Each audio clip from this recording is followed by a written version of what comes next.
सूरज की पहली किरण जैसे ही गांव के छप्परों को सुनहरी रोशनी में नहलाती, रामस्वरूप अपने छोटे से खेत में हल लेकर पहुंच जाता। उसके दो बैल, मोती और कालू, मानो उसके साथी हों, जो उसकी हर पीड़ा में साथ देते। खेत की मिट्टी सूखी थी क्योंकि पिछले साल बरसात कम हुई थी, लेकिन रामस्वरूप की आंखों में उम्मीद की नमी अब भी बाकी थी।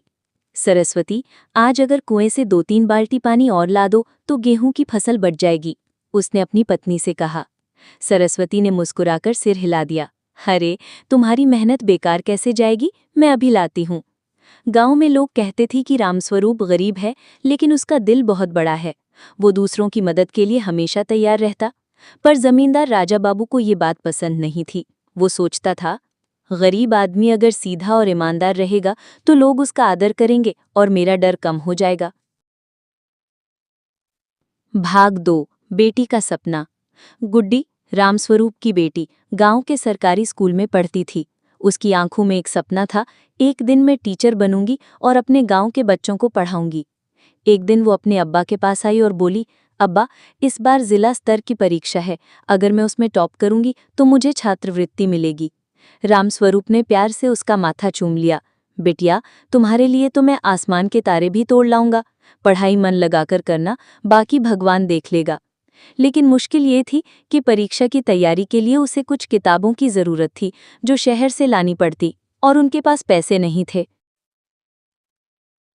भाग 3, जमींदार की चाल।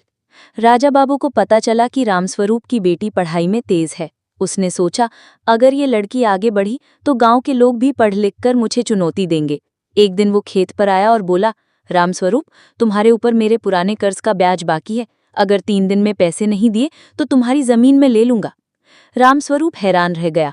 लेकिन बाबूजी, मैंने तो सारा कर्ज चुका दिया था। राजा बाबू हंसते हुए बोला, कागज पर मेरा हिसाब सही है और गांव में कागज ही चलता है। रामस्वरूप समझ गया कि ये चाल उसकी बेटी के सपनों को तोड़ने के लिए है। भाग 4, संघर्ष की राह। घर आकर रामस्वरूप ने सरस्वती को सारी बात बताई। सरस्वती ने दृढ़ आवाज में कहा, हम डरेंगे नहीं, हम गांव में मेहनत करेंगे और कर्ज चुकाएंगे। गुड्डी ने सुना तो बोली, अब्बा, आप चिंता मत करो, मैं पढ़ाई भी करूंगी और माँ का हाथ भी बंटाऊंगी।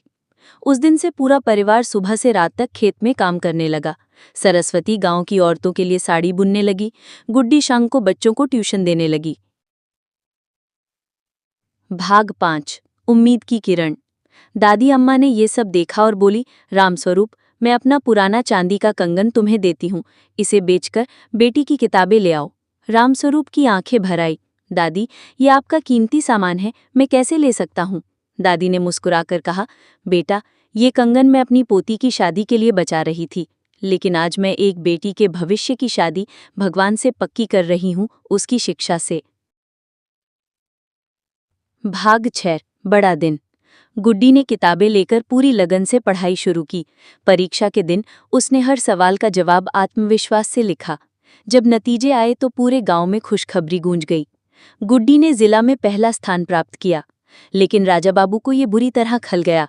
उसने गुड्डी के घर जाकर ताना मारा, पढ़ लिख कर क्या कर लेगी, जमीन तो मेरी होगी। तभी गांव के लोगों ने एकजुट होकर कहा, राजा बाबू, आप झूठे कागजों से किसी की जमीन नहीं छीन सकते। हम सब गवाही देंगे कि रामस्वरूप ने कर्ज चुका दिया है। गांव की एकता के सामने राजा बाबू को हार माननी पड़ी। भाग 7, नई सुबह। अब गुड्डी की पढ़ाई की राह साफ हो चुकी थी। उसे छात्रवृत्ति मिल गई और शहर के अच्छे स्कूल में दाखिला भी। रामस्वरूप ने खेत में काम करते हुए आसमान की तरफ देखा और सोचा, गरीब हूं, लेकिन बेटी के सपने अमीर हैं और यही मेरी सबसे बड़ी दौलत है। गांव के लोग भी बदल गए। अब हर कोई अपने बच्चों को स्कूल भेजने लगा। राजा बाबू का डर मिट चुका था और गांव में शिक्षा का दीप जल चुका था। सीख, गरीबी सपनों की दुश्मन नहीं, बल्कि उन्हें साकार करने की सबसे बड़ी प्रेरणा हो सकती है।